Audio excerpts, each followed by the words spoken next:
Abonnez-vous sur Diamant Noir TV, la chaîne de la liberté d'expression et d'opinion. Abonnez-vous massivement. Diamant Noir TV, c'est votre chaîne.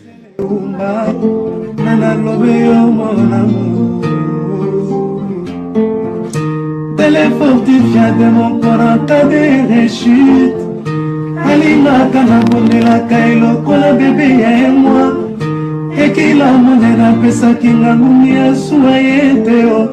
Paske nzoto na ye pete lokola na malemba. Kolina na ya diama Gisele Umba. Kolina na la chaîne de la liberté d'expression et d'opinion. Abonnez-vous massivement. Diamant Noir TV, c'est votre chaîne. Balandino sur Diamant Noir TV, Bana Mama Congo. Bonjour Nabino, bonjour, bonsoir.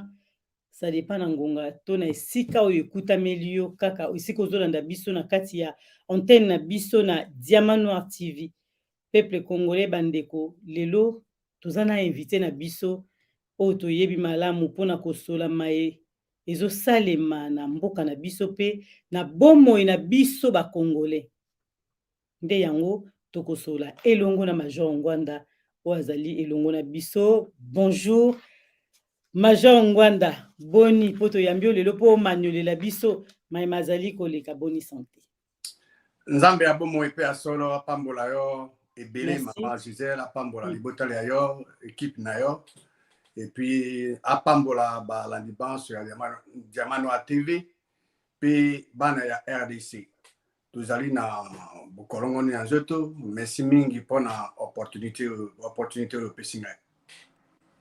Merci Major toko banda avant que to banda na mituna nyoso tout Rolanda extrait ya vidéo moko o ezali na biso elongo bongo to tuna yo mituna parce que pas ces na mitema to landa vidéo pe toko tuna mituna epai na yo Major Ngwanda. C'est puis mikolo nyonso mona zo lelele mona diminuer nakena mona na hôpitali nakalisi ki pota dibumu balobi abebise na misapi mona lele moko mona lele moko aboti na 3 mois. OK mama zelana mama atani mona yakofungwama bapota liboso na sima nakalisi ki pota dibumu nakena mona na hôpitali nde balobi abebisi mwana bapota partout liboso na sima dans la sexe ne bapota partout bapota na sima ori magai ndeni ki ya papa mwana zolela mwana zolela mwana zolela lobi na pongo lobi na vone na kiti alali na etoko ye papa moni loboko daye na zokotsa mwana loboko suko mwana zolela lela na kalisi ki pota libumu lela kina mwana na hôpital nde balobi abebisi mwana bandakala bapota liboso na sima rouge. Siko mama bae moi si na opena ozanenda komoko. OK bébé wana za bébé na yo opesa ko nini bébé wana bébé Bénédicte hein azana nini OK papa tumte banano bébé Bénédicte hein mwana tosuki ka wana po video eleki mulai mo tozwa nyonso to ezalité tosuki nanu wana toko tune pa Major Ngwanda na lolenge ya likambu ya boye o tolandinga na yo nini okoki koloba du côté physique et spirituel. Merci mingi mama Gisèle na motuna mo epesingai pasi na motema. Oui. Je crois que lors liboso sengali mama wana ba s'occuper na ye parce que azali capable ami sala mabe hein. Oui, si on continue vidéo à l'obé qui on va mi boma mobali ba kanga ya mi boma pozo ko. Donc il faut pas s'occuper na ye parce que azali tellement traumatisé que à quoi qu'on imagine tellement qu'on est salam. Du point de vue spirituel, nde sika na kozonga kuna nde sika makambo maso mazali. Na mokilo tozali mama Gisèle balanda Diamant Noir TV tozali na banzambe mibali. OK. Nzambe oya solo akila likolo na sena biloko biso tata Yesu Kristu nzambe ya mwinda. Ye mokano moye alinike bana bayeba yeba. Yende ayena likanisi ya mwasi azala mosungi ya mobali. Abenir bango alobina bango babota batolisa mokili. Mais aloba teke papa akende ko bimana mwana na ye abuser mwana na ye. Non. Omoni soki moto ayebi liloba ya Nzambe o aza mwinda. Ekozala facile ayeba mokano ya Nzambe ya se. Parce que Nzambe ya se aza ennemi munene ya vrai Nzambe. Et si nyonso Nzambe alobi non, ye akoloba oui, kende osalango. Et si Nzambe alobi kosala te, ye alobi non. Toujours à l'opposé. Alors, pour comprendre l'action il y a papa vis-à-vis à mon anaï, tant que vous le banzambe, vous avez que vous eza mukano ya Nzambe ya sorote, vous n'avez pas mukano ya Nzambe ya se zaburu, ou aza opposant ya Nzambe. Parce que ye alingi batuba mona pas ye pasi, ye alingi kosa makambo zali contraire na volonté ya Nzambe.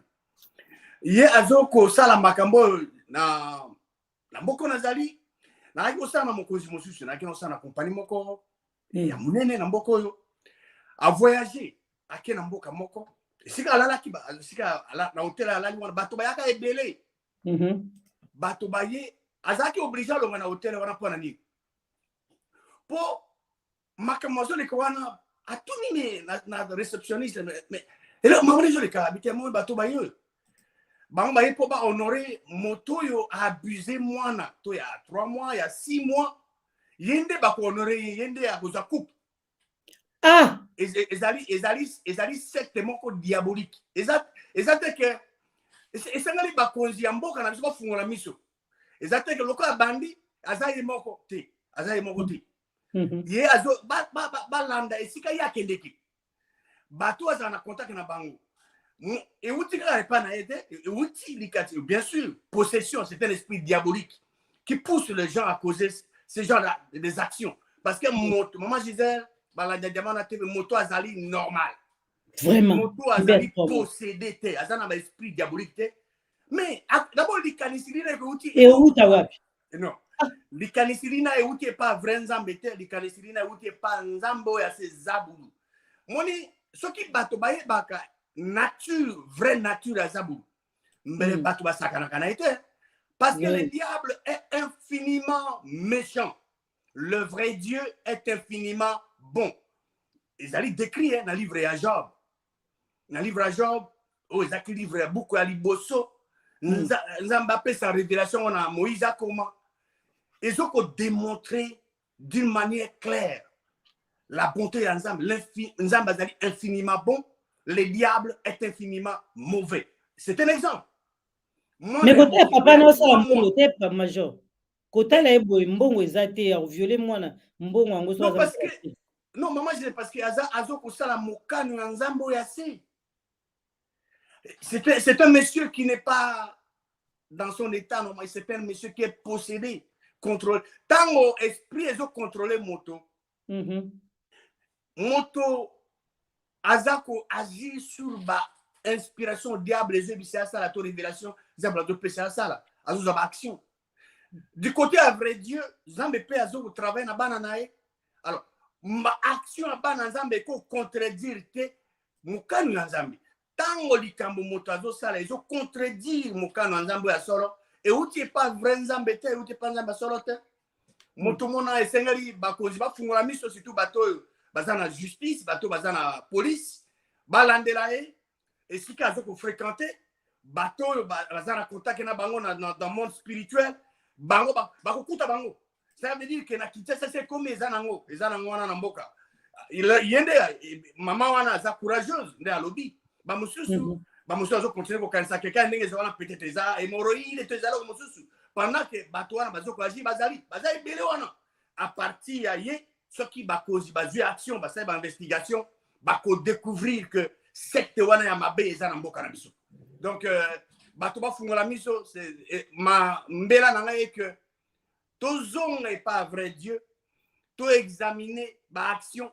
Maman azalo bané azomona comme ici mobali na aza innocent alobina alors asalo ko moko. Bala wangani oui alobina sale loko te azo wangana. Et kobo sanate que nzambo assez azali tata ya lokuta ali banana e banson bazali pe na caractéristique wana lokuta ba buka ka lokuta pe ndika ne bazo pema donc c'est la même chose alors ba konzinde protéger moi maman wana sinon te dégâts monsieur quoi ça là mapona a traumatisé mais ba poursuivre bali ba contact bisika za ko fréquenter bato na yo baza soi-disant bato bazali spirituel bazo encadrer bango nde ba entraîner na nzira wana pour ba beya na circuit wana pour parce que ezali danger pour la population on l'avait pas maman Gisèle. Merci, merci Major Mbanda parce que les kamba boyete meza eza mamba somo mingi. To moni ke komo sala moi mingi pena surtout na biso ba congolais mais conseil nini ya muke avant to avancer au gros pesa na bato ya lolenge boy o po ba obi baza ebele. Neti conseil ni ko pesa bango. Et sengeli kaka bazonge pa nzambe ya solo. O bazo bima na bana na bango.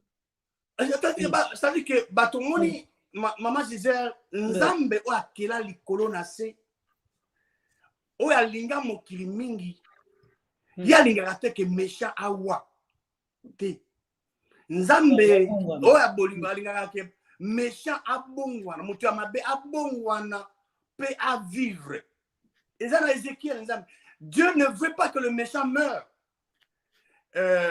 mais moto azosala mabe yende akozwa décision ke non nzilo nazokende eza malamu aoyeba te aoyeba ndenge nini aoyeba te baza conscient tala maman Gisèle moni bato basalaka mabe oui soi-disant les athées mpona bango bamona ke nzambe mokili azoexiste te yango bazobomaka bato bazoboma bato na est mpona bango nzambe azomona te mpona bango ka nzambe na bango zabulu nda bayebi ke nzambe na bango zabulu bayebi mpe yango baza conscient ke ye nde azorenir bazoloba bi mais soki nzambe kutu amonaka mbe nzambe na bango mbe intervenir aza na ekutu te kaka nzambe na biso nde azali justement c'est ça ezandeke baza ignorant na baaction bazosala mais toke na parole de Dieu apôtre oyo akomaki apôtre monene apôtre Paul mais aza koprouve liwa ya bato bandimi aprouve liwa ya Étienne mais ntango Jésus-Christ abimelaki asalaki achangé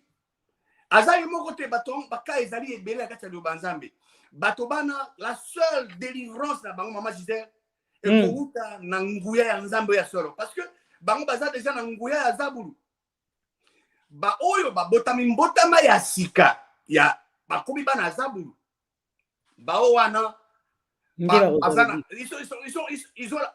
ils vont connaître la mort éternelle baza nango la baza bakobika sute bwana bakobika sute mais ba o bazali possédé c'est la possession pour bazala délivrer bazonga pas vrai Dieu nde bakoza délivrance mais so batika na kawana et kozala mobulu pona bango donc conseil yango wana et puis ba ndeko basi mibali ko veiller na ba c'est-à-dire que ko tika toujours bana na balo sambo oui côté physique voilà du côté physique il faut toujours ko zoaton ko tika bango nzambe akengele bango a protéger bango ezali nécessaire mais ko zonga pas nzambe bato ba sa action wana pas délivrance na bango et pas vrai Dieu et sika mosute so ba kepe pa zabulu e moko ndazali auteur eloko wana ako enseigner bango davantage bakuna te solution délivrance à bango écoute pas nzambo ya solo maloba pa na maman Gisèle.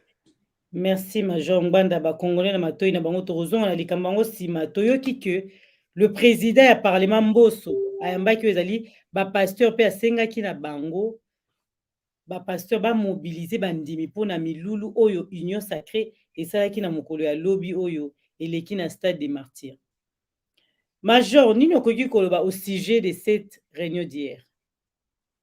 Ah maman Gisèle merci mingi pona mutuna moyo wana dali mutuna ya mutua ngai na ko yanola nango à la lumière ya liloba ya nzambe oui toko na kolingana loba incident moko esama pe na kati ya liloba nzambe bien que ezali identique te oui parce que soki ba Mboso yambi ba pasteur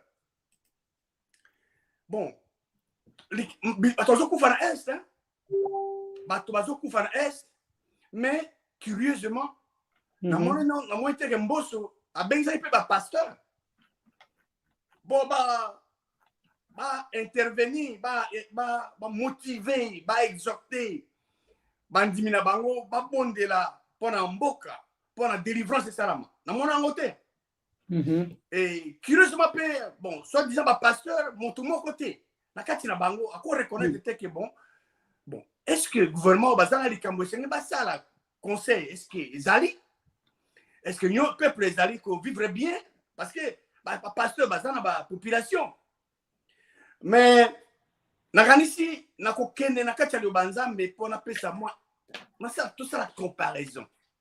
Mais nangaki omona ba image avant au banda maloba nzambe. OK. Otala muke ndenge lekaki lobi moi image moi mike. OK. Comme ça yo bando pesa biso siko ebiano. Na makambo so tozolana. Tola na muke ba image lekaki lobi. Mambote. Mbote papa. Tomonyo libanda stade de martyr ozo silika boye. Bongo stade de martyr banda to yaki. Eloko ni tozosa. Bamusu ba ye 3 heures, bamusu ba la aleli a tozosa. Wayaki depuis heure ni. Ngana ya wa 6 heures. Oza na parti ni. Parti yango ase. Bomba to yaki. Ayebi parti.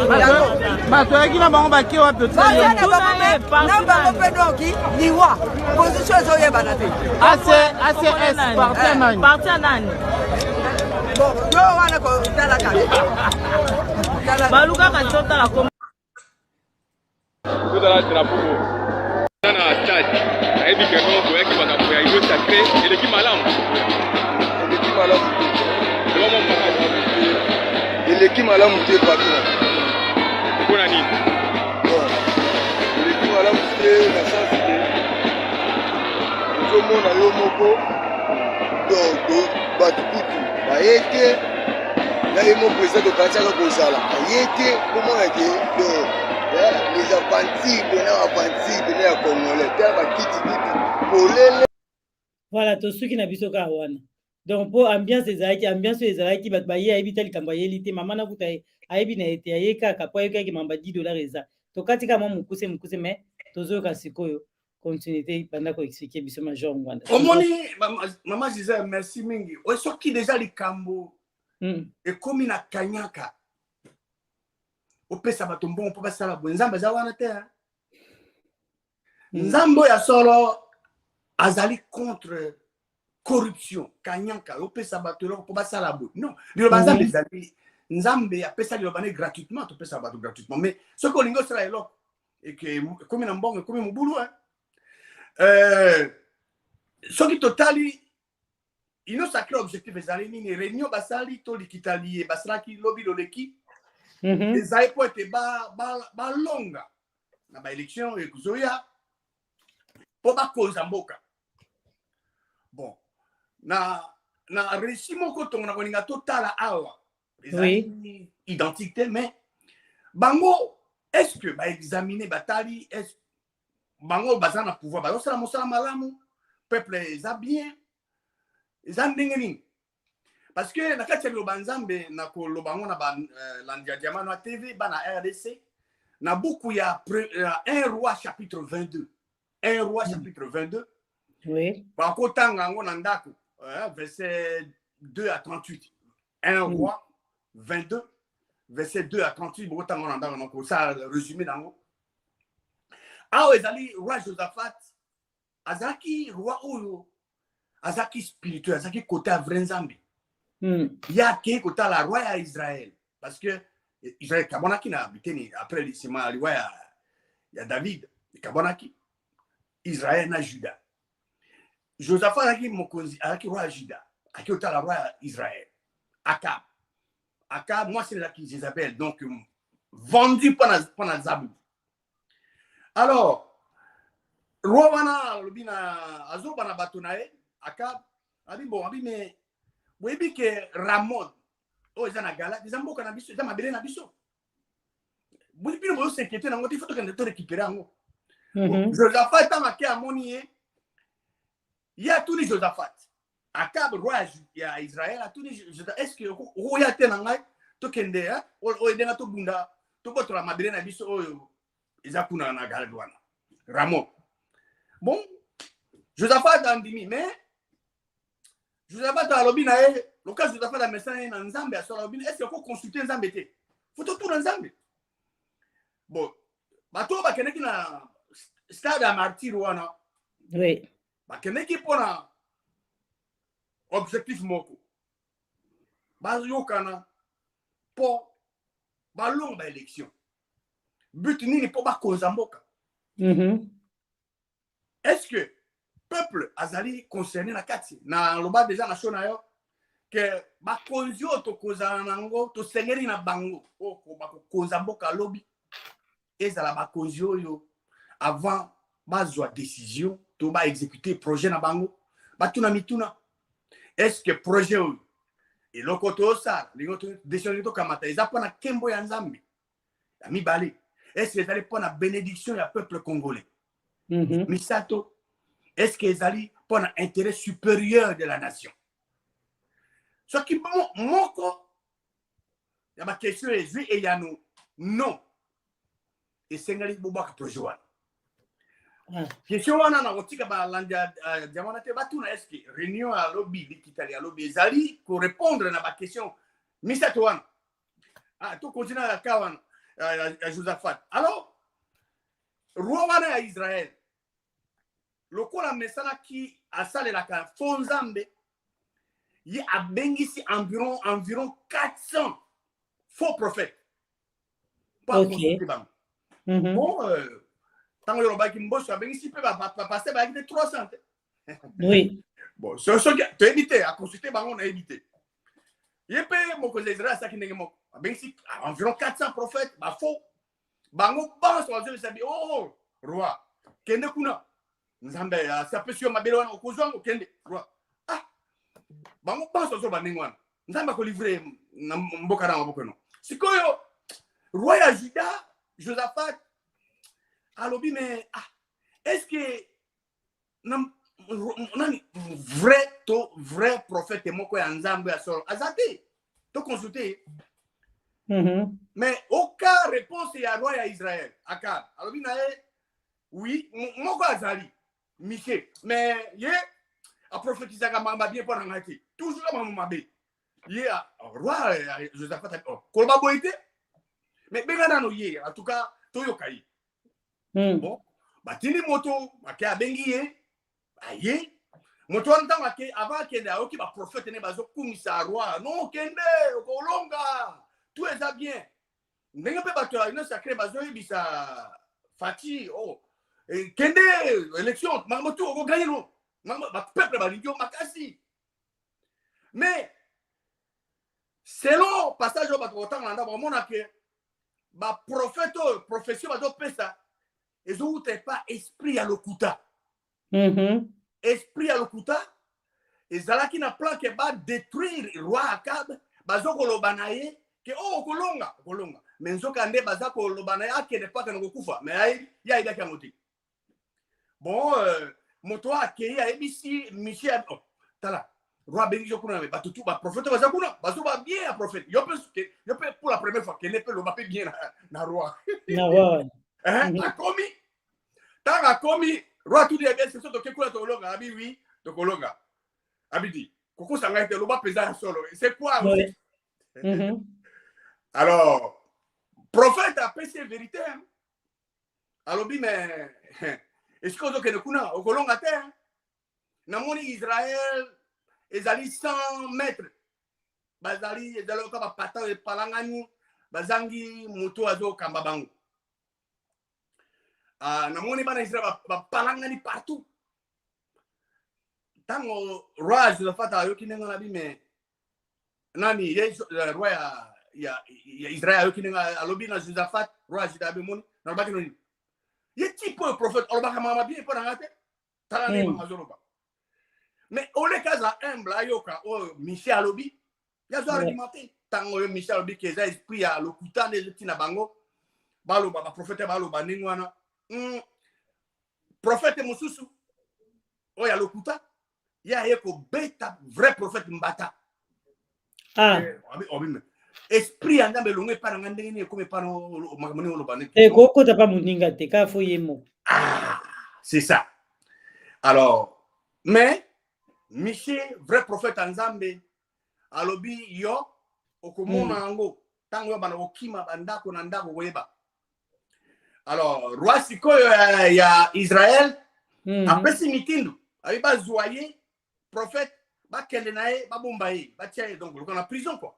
Oui. Toujours dans très bien. Alors, ba nourrir ye jusqu'à ce que akozonga. Mais Michel Obina ye, ce que yo zongi na kimia.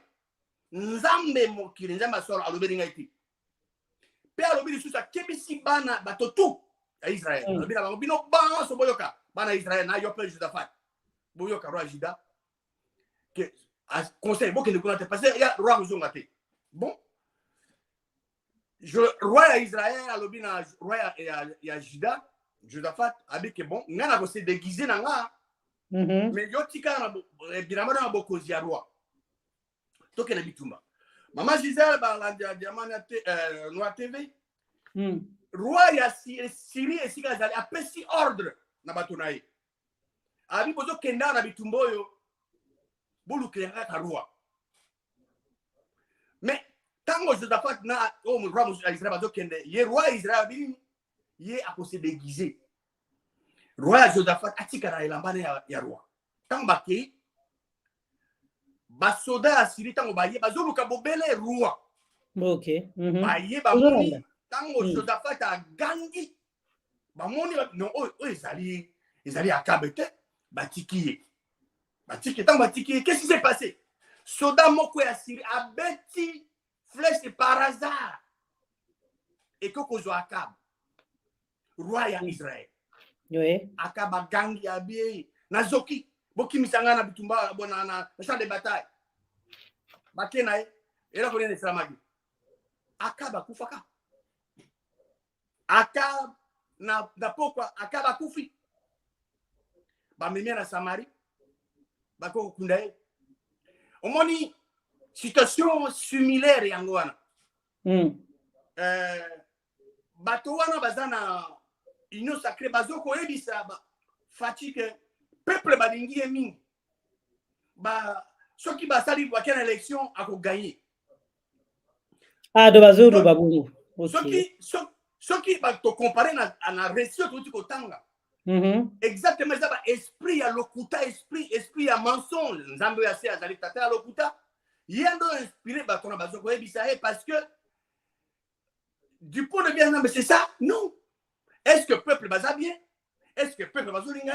Ce qui est là, c'est l'élection. Vraiment que Christiane Zali Teza et l'autre Zali Polé, est-ce que à Colonga? Mais bazo ebisa que no kende, bazo pousser ya kende. Mais tout le monde va pousser à Akab. Kende yo Colonga, nzamba peut ça yo tout ça. Mais Akab bazo ma ke bembea. Voilà donc et là on a kolo bangwana ke batika kokosa. Balo ba vérité. Et que la décision au lieu que bakosa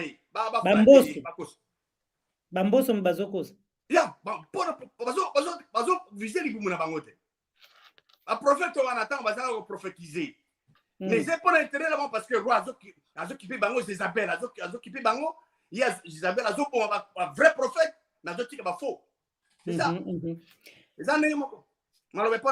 Merci Major Ngbanda tozolanda Félix na banda na matoyi ya yoka makambo surtout po population lo bande yango za solo o bazo bakuna na kati keba na ngwe bato ya ofuta ba $10 po bafuti ba $10 ne mamana alobi biso to éviter to yoki mamana zoloba ke $10 etambola ki po ba yaka na stade ba yebi kutute balati e t-shirt ya beta mko na ngote.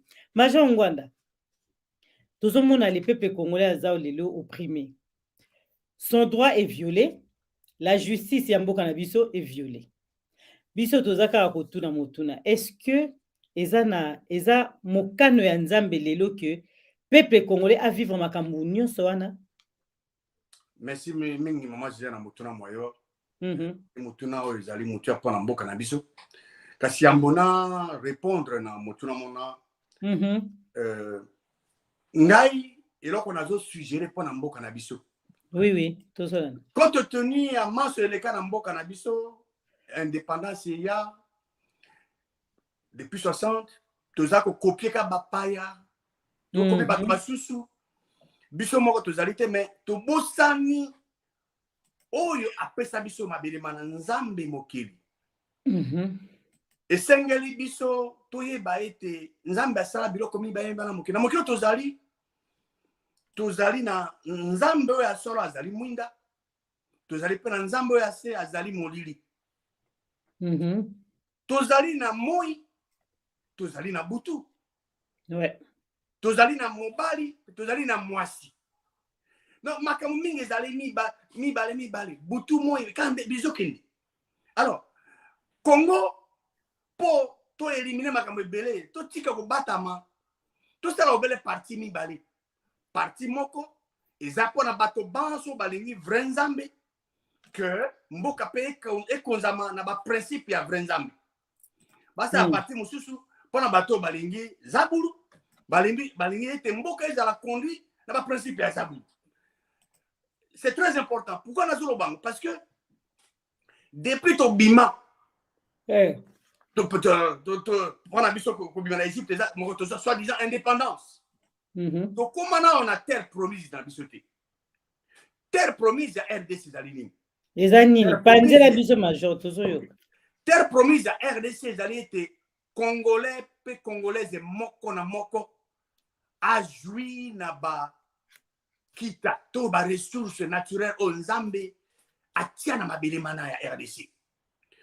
Congolais, congolaises, ba congolais va profiter dans côté mais il y a un groupe de gens, une poignée d'hommes baza na bapaya bangonde bazo jouer na peuple congolais jouer na côté. Mosala biso ko copier ka bato. Oh, tout ça la démocratie, tout ça la bout. Mais ngai na kasi so nazaki na place ya ba kozo baza na mboka. N'importe quel pays azokolinga aya promouvoir démocratie et pas nanga. Ngai na kolinga na vérifier pas na ye na mboka na yo. Bato baza na poso nanga. Démocratie na yo esala ka bango nini?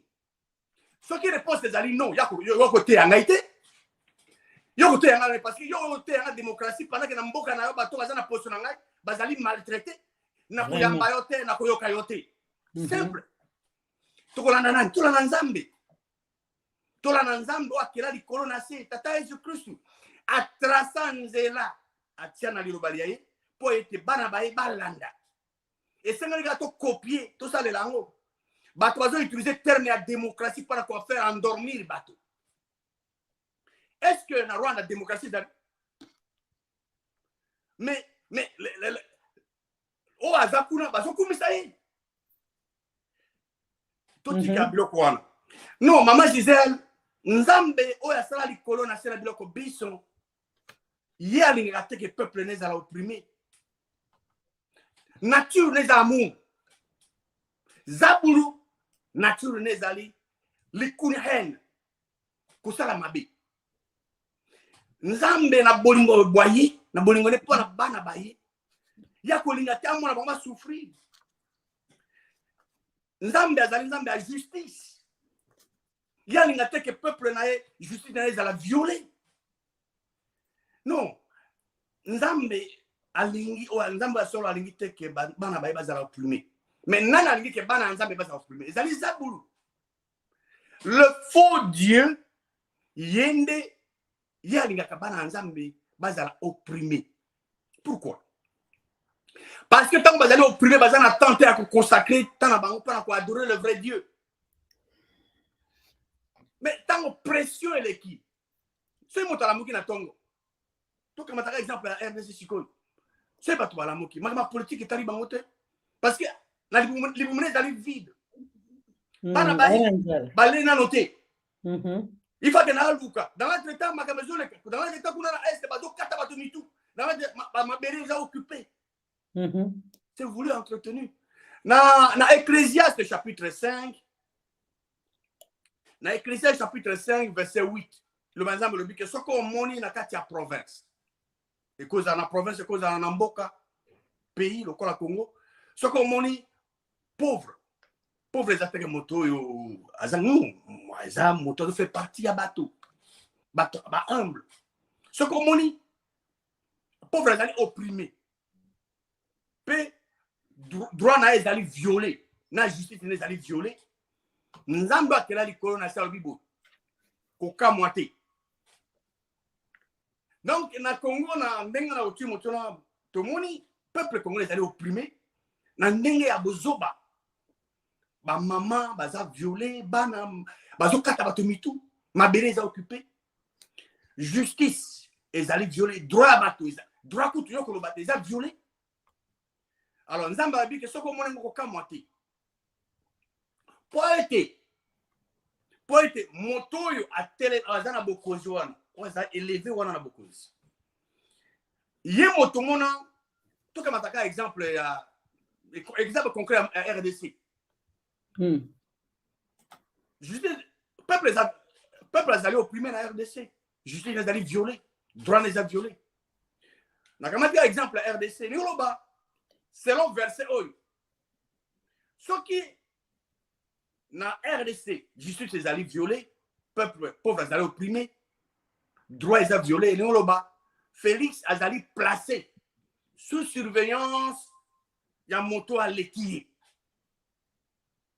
Donc Félix azali mon conseiller RDC mais azali placé sous surveillance ya moto mosusu oyo azali élevé likolo na ye.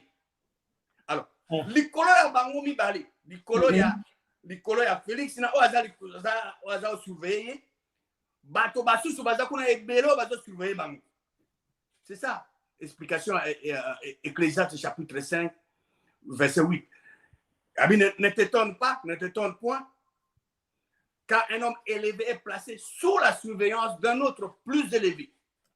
Et au-dessus d'eux, il y en a de plus élevés encore. Mais, parce que, ce qu'il faut qu'on y ait, le peuple, d'aller opprimer, doit être violé. Justice est allée violer. Mais, il faut se débarrasser dans la situation. Et ça, c'est la situation, mboka ezali occupé bato azokima village na bango mboka na bango esenga biloko mingi te esengeli peuple ndenge nalobaka toujours na show na yo esengeli peuple congolais à se rappeler constamment que ce n'est pas un hasard abotama na RDC. Ezali nzambe o akira likolo na sena biloko biso na bolingo boyinde alingisa ke yonde konanga ya mwasi ndeka mobali obotama na RDC ozala congolais to congolaise et nzambe wana asala ka erreur te lelo yo nzambe ya sena bana baye basali complot po ete bakoza mboka babotolo mabele o nzambe mokela pesi biso. Alors biso tozali na armée na biso zali inondé na ba paya ezali etondami na bango biso il faut tosani il faut to que tozonge pa ye o nzambe apesi biso mabele to bana kosela ba principe na ye po ete to amener ye à s'impliquer parce que mutu nyonso ozali yonde commencer de commencer ozali soki yo kwa bandi ko appliquer ba principe ya nzambe na bomo na yo elingi oloba yo moko invité ye nzambe à s'impliquer na bomo na yo na maso zosala soko olingi ke nzambe azala na yo te kosalela ba principe liloba na ye te ezali si simple biso fo tozonga epa na ye to bana kosala ba principe na ye parce que depuis tobima na mboka na toza indépendance tozaka na désert tokomi na terre promise na biso te. Alors, parce que chaque fois que peuple, moko, dans n'importe quel conduit, a abandonné Nzambe, la conséquence, c'est toujours qu'il y a Mabé. Mais ce qui peuple a décidé, à zone et pas à y, Nzambe a toujours pendant qu'on intervenir. Tout le monde a un exemple, regarde la parole de Dieu. Plusieurs fois, Bana Israël, Bazaki, ceux qui se rebeller contre Nzambe, abandonner Nzambe, servir faux Dieu.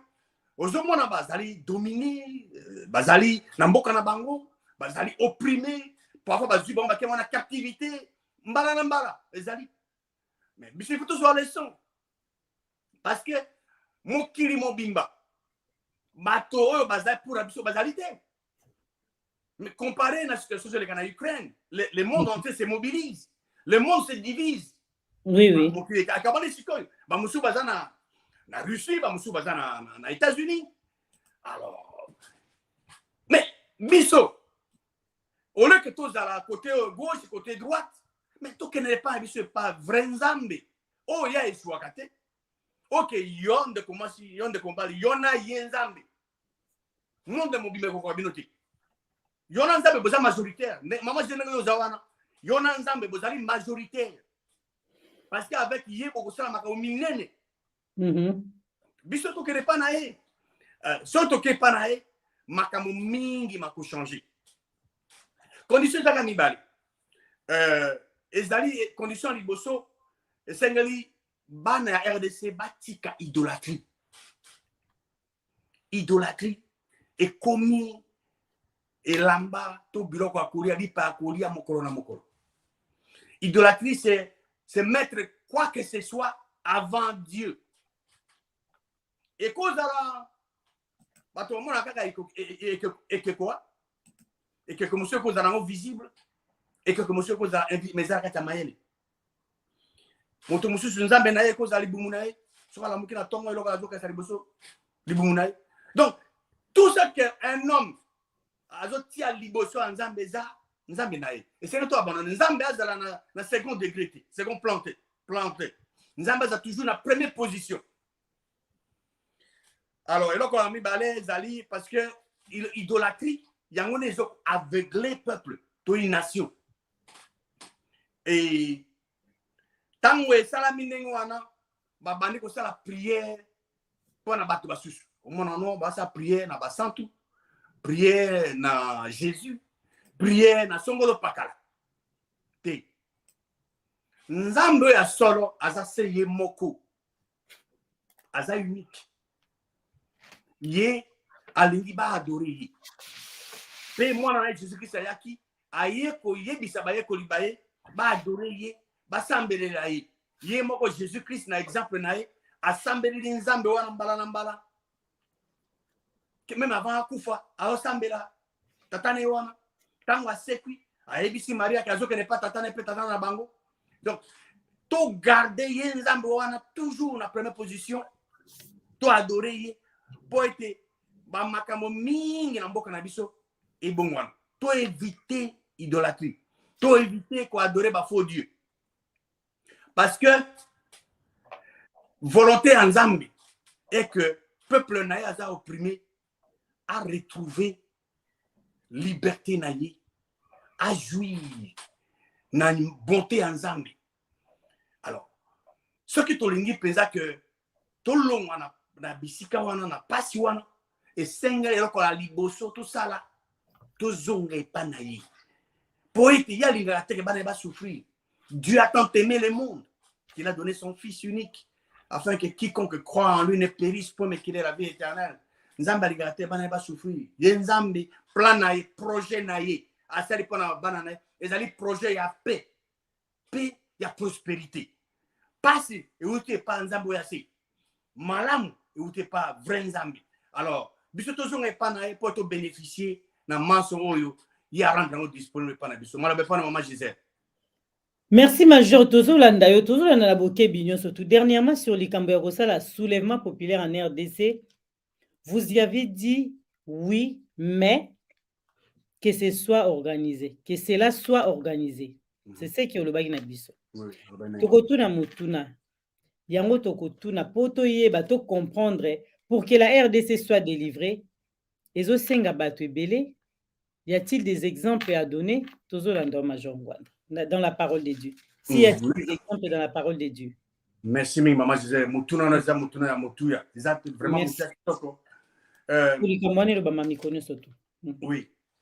En tout cas, voilà pour Yano na mutuna mona, c'est tout à exemple quand on tourne na kati ya Lubanzambi, tout à la ndenge nini bato, donc ndenge nzambi a organisé révolte, a organisé délivrance na bato. So to moni ba exemple wana to za inspiré. To za inspiré. Pour être nzambe et singalité kaza bato ebele. Pour nzambe azali capable à délivrer na bato ebele to na nombre muke. Nombre yango les autres dépend de nzambe te parce que nzambe azali nzambe. O alinga sala ko sala. Donc du point de vue nombre, tu as quelques exemples de la parole de Dieu. Moni, na que chaque nation, il faut comme on apprend à reconnaître vrai nzambe puissance na ye azonga epa na ye neti biso na RDC tozali envahi tozali mabele biso ezali occupé esengeli bao baza na armée te bien sûr bao baza na bango mpe bakumisa nzambe bazali mais bao baza libanda bozana na manduki na maboko te dans un premier temps kozonga epa na ye vrai Dieu kotoloba na ye koreconnaître puissance na ye kolingaka ya koloba na ye ka rien sur biso et ye aza na façon azalaka koorganiser délivrance soulèvement populaire les termes eza utilisé mais nzambe aza organiser révolte na ye délivrance omoni soki peuple aza kosouffrir azali opprimé azali maltraité soki peuple oyo ayebi liloba nzambe il faut se révolter contre yango akondima yango te parce que oppression eza mokano na nzambe te alors loka eza mokano na nzambe te yo kondima te ozala kati ya situation wana qu'est-ce qu'il faut faire il faut agir pour se libérer de la situation na oppression wana il faut peuple congolais ben c'est le rôle ya bapasteur ya koloba que mokano na nzambe vrai nzambe alingi teke bana na ye bazala opprimé que juste bon ezala violé droit na bango eza violé te alingi te soki bomoni yango il faut se révolter il faut kobima na situation wana alors et soki nzambe asali a organiser délivrance a organiser révolte nzambe alingaka te permettre na zabulu asapproprier nango omoni so sur le plan populaire salami so eza organisé te banguna bakoprofite nango eloko mosusu mpe esengeli koyeba soki nzambe a organiser délivrance révolte dégâts ekozala côté ya bana na ye te dégâts ekozala côté ya ennemi mais chaque fois tomoni na exemple kati ya loba nzambe bana Israël soki baabandone nzambe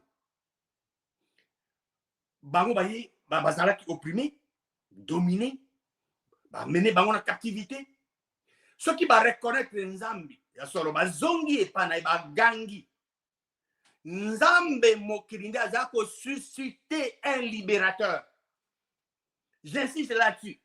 Yango nga nalobaka toujours nation na wana bandeko na biso ya RDC balanda diamant na TV que biso esengeli na kati ya mitema ya biso tondima eza lisolo entre ona tata na nzambe ke nzambe yo opesi biso mabele ya RDC mboka na biso ezali occupé nzambe oyo asia na bana na ye baoccupé mabele ma biso tozangi force yo rien sur biso po rien sur mboka na biso po ye nzambe wana azalaki commandant en chef armée ya Israël ye akozala mokonzi ya exécutif ya parlement nyonso akozala mpona nini po ye ayebi bato oyo ye akopona Congo ezali munene eza na bana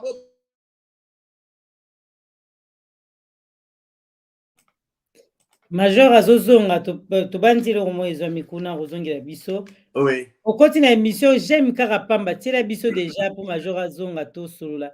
Masola mboka tozana yo longo. Tozoyo. Oui. Okolanda yo. Oui. Donc bandi manakata maela na bango kenza ba réussir biso réussir mboka na biso. Alors ya yebi bato. Oya sa prépare déjà kala pour ete ba koza mboka na biso pour la bénédiction ya peuple congolais.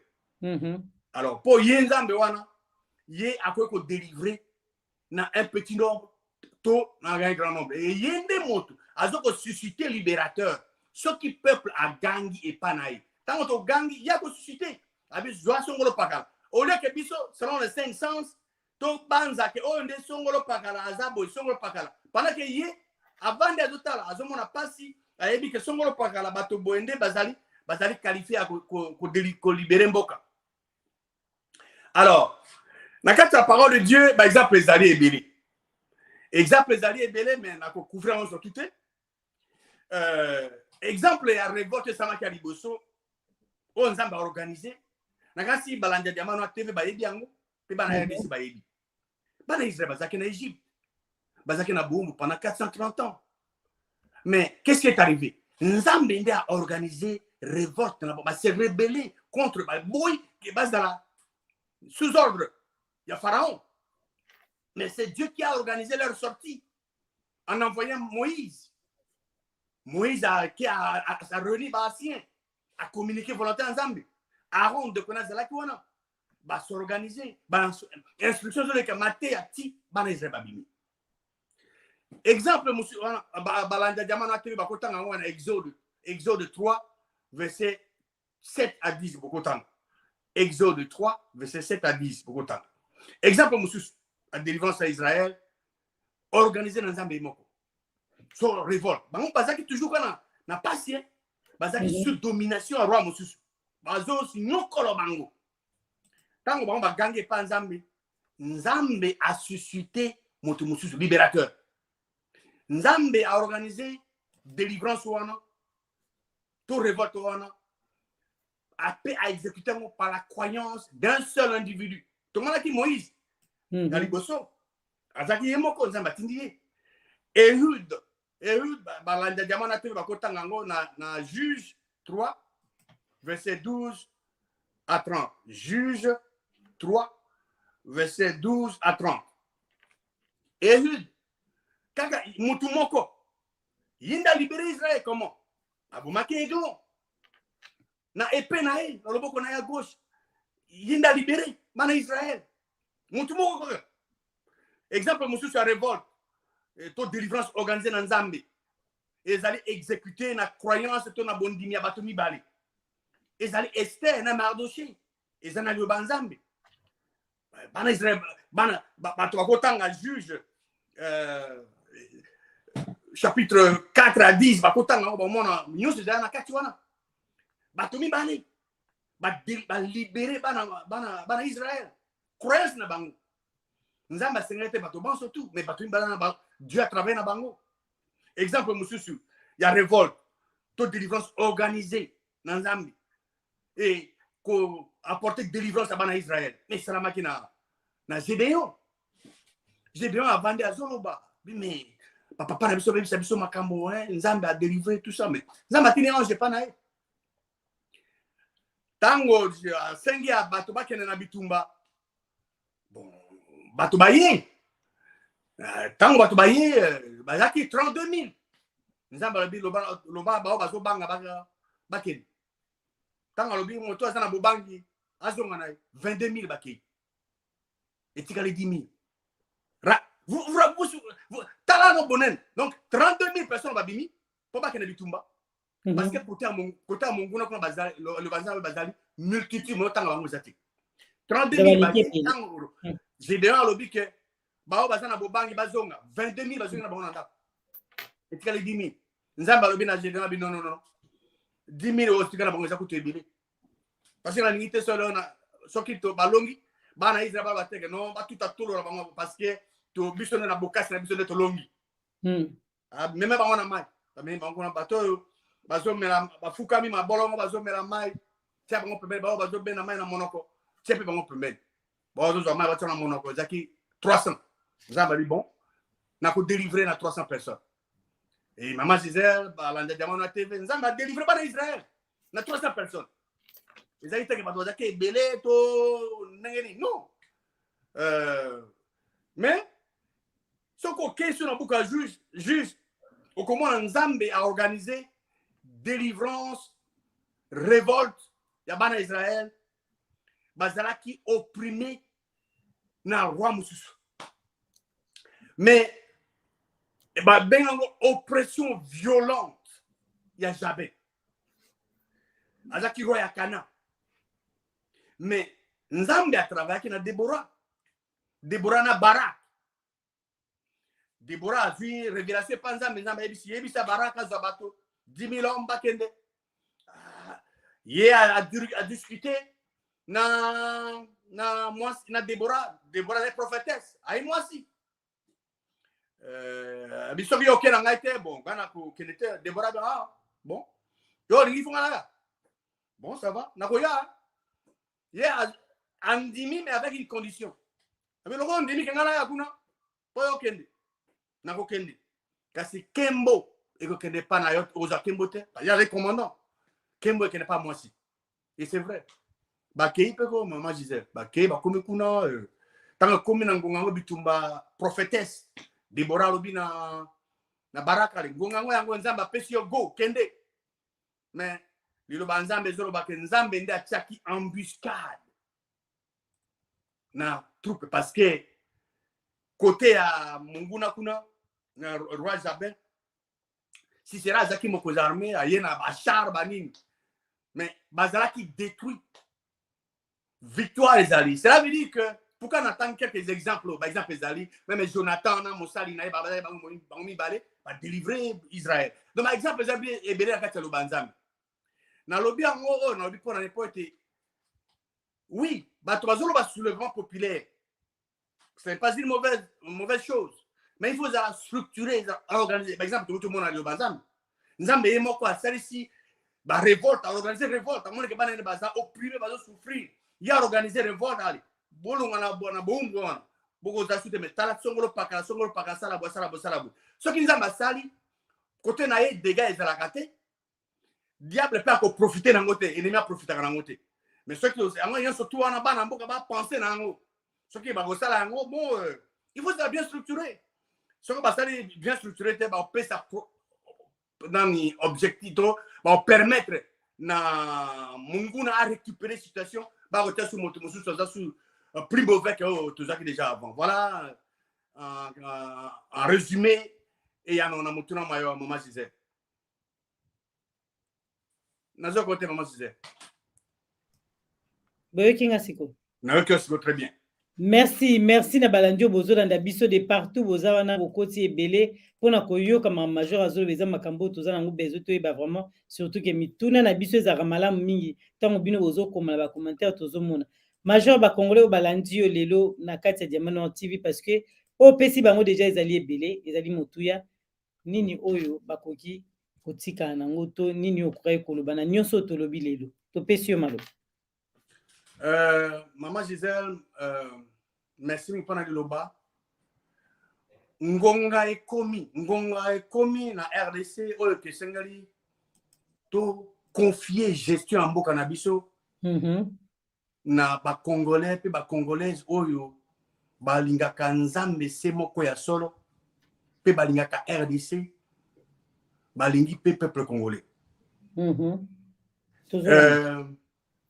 Bato oyo bako trahir mboka na biso te. Depuis l'indépendance, il est là. Bao balingaka nzambe ya solo. Bako nzamboka na biso te. Bande banda. Bazana mboka, bazana libanda. Bao bazana motema mama bazali. Bon, bao bazali na bolingo ya nzambo ya solo. Bao bazali capable, bazali compétent. Bao bayina kamabe. Bao balingi ke mboka na biso e kende oboso e ken kita ya mboka e bénéficier na bato banso. Bato bana basangana, ba s'élever pour bazwa mboka, ba bongisa mboka. Nga nazo continuer ko croire que mboka na biso to sengeli na motu oyo azana sokoto sikoyo oyo azana bolingo ya mboka azana sokoto ezateka ye pona aya ka pona ye na ye po atia ordre na mboka to sengeli na bande biso bazana sokoto ba ya ba tia ordre hein ba tumba constitution za wana ya mabe to ba pa basala contre biso ba tumba ba accord nyonso tout et siama oyo tia mboka na biso na se bazongisa bapaya na bamboka na bango batia armée ya makasi baorganize mboka nsima nde bakamata yango bazongisa bandeko na biso baza na civil po te mboka na biso ekende oboso na botiaka balwa ya sika eyenge bene na liloba ya nzambe oyo azali mwinda po ete aza appui na biso na maso tokosala po ete mboka na biso ezala libere. Ndenge ale moloto bandai koloba ke moto epela na kati ya mboka na biso RDC. Po basala nzambe ya malamu bazali loka ba ale moloto bazalaki lokola bino bozolo balelo bozotema mpona mboka. Po ya mabe wana balike be na Congo. Voilà malamu wana bazali. Na mboka na pe bazali bele bazali bayeba na raté. Ba mwana bana TVT na télévision te bazali. Bazali. Siko mabe yango wana po ya mabe bazotombola mungongo. Ya malamu sikoyo baza étouffé to eza ndeni ya mwana to senga na bango peke ba telema quoi ba telema po parce que ceux qui ba agir te non-assistance à la personne en danger. Danger. Il faut battre l'élément, et surtout bateau, bazar, vrai pasteur. Banda côté ya bato na bango na mangomba ketala mboka o nzamba pesi bino ezokende botelema botebisa bato basusu ke non tous action nzamba lingate bana na bazala opprimé tous se révolter tous récupérer mboka na biso ezala bango defu basala. Merci Major, merci à Mandeko Balandi yo o nyoso otikeli bango na lelo soki bali ko konze ko landa yo malobe pai na yo pona bandeko ba kolinga ko konze toujours ko landa malgré to komaka to pesi soki bato balingi ba landa naza en tout cas naza na mate ya ebele na lingala pe na français bao balingi mate ya eza na français bako kene na YouTube na chaîne na ngeza kuna que dit la parole de Dieu, que dit la parole de Dieu so ba ke kuna mate ya mazali ebele bakopona soki bazana makambo ko ebisanga bakotya na ba commentaire balingi mate eza na lingala bako kene toujours na YouTube na la chaîne monsieur Zawana puissance pour la vie de notre nation donc PPVN so ba ke kuna en tout cas mate pe mazali ebele na lingala bako kene kuna pe bakotika pe ngai bakotikira ngai pe message kuna voilà répondre à kuna Major ngwanda répondre à kuna donc bato balinga reçoit na kuna kaka OK wana yangwana lo komami en plus les ana na c'est na description voilà yangwana qui dit la parole de Dieu et puis PPVN voilà c'est ça. Merci Nayo et puis merci na OPC biso na mokona leo parce que mambolo beza tellement motuya kongolino so tozo ngo perti yango na misala mboka na biso et ko avancer to kutani na mbala esimi pona lelo to lobi à très bientôt. Merci. OK bye bye. Noir TV, la chaîne de la liberté d'expression et d'opinion. Abonnez-vous massivement. Diamant Noir TV, c'est votre chaîne. La liberté d'expression et d'opinion. Abonnez-vous massivement. Diamant Noir TV, c'est votre chaîne.